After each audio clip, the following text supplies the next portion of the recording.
Hello everyone and welcome to this special edition of Painters Online. I'm going to paint you a snow scene this morning and demonstrate how the techniques required really.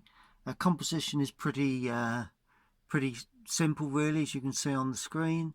A large oak tree in the foreground, some smaller trees to the left, a bit of hedging, a nice gateway leading to fields in the distance.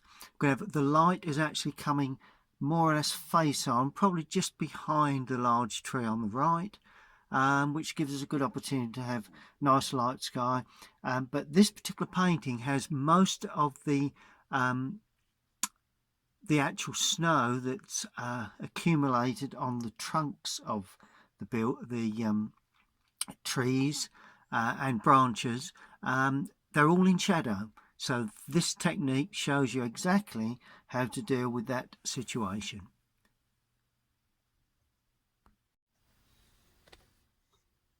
I've already put my drawing down onto my watercolour paper, and that's there, as you can see, and got my mixing palette nice and clean and ready for use.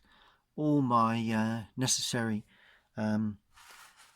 some pencils I've done the drawing in, selection of brushes to choose from, bit of old kitchen towel, and I'm all ready to start putting on the basic washes. Well, when you look at snow scenes, a lot of people think, well, it's very cold and grey on a winter's day. Well, it is cold, that's for certain, unless we've got strong sunlight. But also, if you've got strong sunlight, the snow reflects that sunlight. So you always get a nice sort of reflective feel. And that is warmth. So we've got to add some warm colours on. First thing I'm going to do, the sky is extremely light, so I'm just lightly damping to start with the sky with this mop brush, running across the sky like that, down as far as beyond the foreground into the distant fields. Now my far distance will be here. This is my middle distance field, so the distant fields are damp as well. Okay, now the first thing I've got to do is pick up where the real sunlight is, and I'm going to go straight in with lemon yellow. A nice dab of lemon yellow with a little bit of light red. There we are. Because to me, the sun is around that sort of area. So that's where we need the real brilliance of the sunlight. Now as we move away from that, we use a little alizarin dropped in. That gives a bit more of a glow to the sky, but also gives you a barrier between any blues that you're likely to add and the yellow, which would of course cause green. There we go, nice bit of light. And then of course we introduce the blue. Well, I'm going to introduce I'm going to use ultramarine for this. I know it can tend to granulate a little, but not too concerned with that, but albeit very light. I'm not it is a light sky, not going to play with it too much.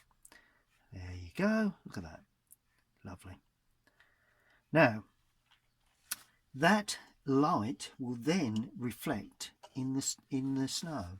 So what I'm using, I'm going to dull it a bit, so I'm using raw sienna in the distance, just a little duller yellow in the distance there. But as I come forward, I'm using lemon yellow again, and this time it's got to be very light. Then I'm going to use a little, I'm going on to dry paper, because it's not a bad thing to have the odd patch of pure white, particularly in the foreground. Then I'm going to use a little bit of the alizarin too, because that also reflects the sky. Here we are. If you go too deep, just damp your brush and spread it across like that. Lovely, look at that. And that is the first washes. You obviously need to allow that to completely dry. So although it's a snow scene, we're not all white. It's warm colours, but very light. Well, that's pretty much dry. So now we start looking at the very distance. Now, it's very, very hazy and very, very light. So we need soft edges at the top, hard edges at the bottom of these sort of distant areas. They need to melt into the sky. So I'm just lightly damping the paper just across the top. Then under that, I'm going to put in cerulean blue with a touch of, let's put a touch of raw sienna in there. It's mainly blue. I'm going to put a little bit of light red too, just to give it a little bit of a distant glow. There we are. It's going to be very weak. It's a bit of distant land. There we are. See the way it's soft at the top, hard edged at the bottom, and it's a bit higher there, comes down a tad, but you can't really see too much of that. And it finished hard edge where the middle distant fields are. Now I've stopped at the tree so we don't get too intermixed with the what will eventually be snow on the trees themselves. So that's that part of the painting produced quite well. Now into that I'm going to use a slightly smaller brush, and I'm going to use ultramarine now with a touch. It's got to be a reasonably strong mix because it's still slightly damp. Ultramarine with a touch of light red, just to give me a distant grey really. I want it to be bluey grey, but it's got to have a slightly warm tint to it. There we go. And there's a tree there. See how it's flooding. There's a bit of fencing, so we'll put that, bit of hedging. And where it hits the hard, dry edge, it stays. See where it's more of a solid area there. But where it meets the damp, it rides up. And there's a tree there, going a little bit more solid with the colour, and perhaps a little bit of warmth in there. There you go. Look at that. And that's the distant tree standing there. Nice and soft, nice soft edges. May as well have a little bit of hedging there too, I think. Always a good idea. Just behind there, just to add a bit of interest. Let that bleed up very nicely. There we are. And that really is our distant area. Once it dries, it will all go lovely and soft and clean, and of course the trees in the foreground will stand out nice and clear, in clear relief really.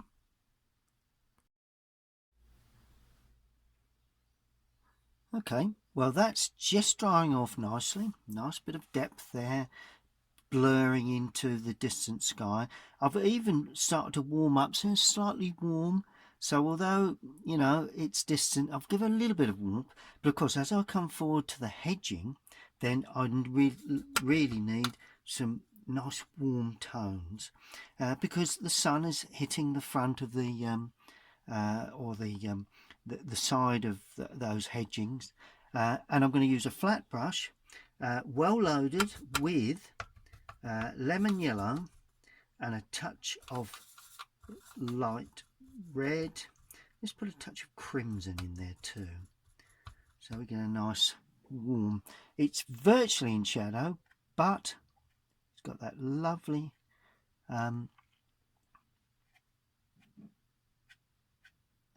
feeling of that, the glow from the sun.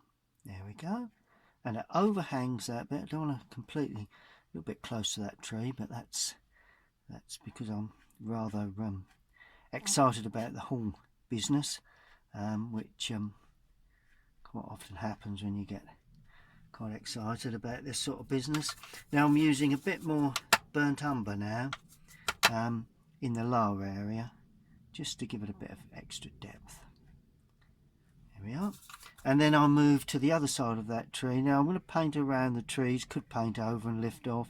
Maybe I'll need to lift off at some point. And as I go behind, I'm using more ultramarine in the mix with burnt sienna, just so that I can get a darker feel, just a little bit of a darker feel, painting in between the trees like that, quite dark in the lower area there. Shadows will obviously overtake all of this shortly. As you go up to the top, you open up, you allow the brush to get sort of dry really, and it tends just to open up there, so you get that open effect to the tops of those bits of hedging really. And then as we come down the back, you know, we can deepen this with shadow later, but we add more blue to try and get that deep dark feel. And of course what you do one side you need to do the other. Don't just, you know, I put that colour there, but I put it there and a little bit there, so it's a continuation really. But we will have some shadow there shortly anyway. And just make certain you come up, don't leave too many gaps around those trees, because it's vital that you allow a little bit of light to come through there. Notice how I'm leaving lots of sort of a bit more blue, a bit more burnt umber now. More blue, a bit more burnt umber for the area right at the base there, just to show up. What's happened is that the snow has been driven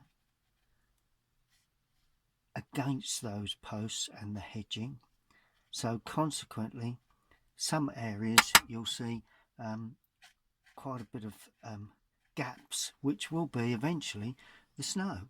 Now this side, a bit more burnt sienna in there just to give it a bit of warmth. Put a bit of light red this side. This side is going to be quite open. See how I'm leaving plenty of gaps around the top edge of these trees.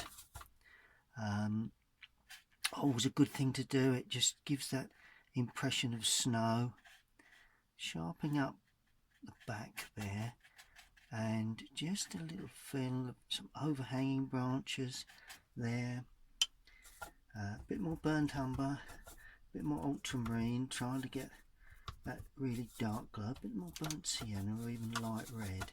I want to keep warmth, although it's a snow scene, you know, and that area there is of course against the light, so consequently it shows up very, very nicely. But the gaps you leave are the actual snow on the hedgework really. And brilliant. We'll allow that to dry.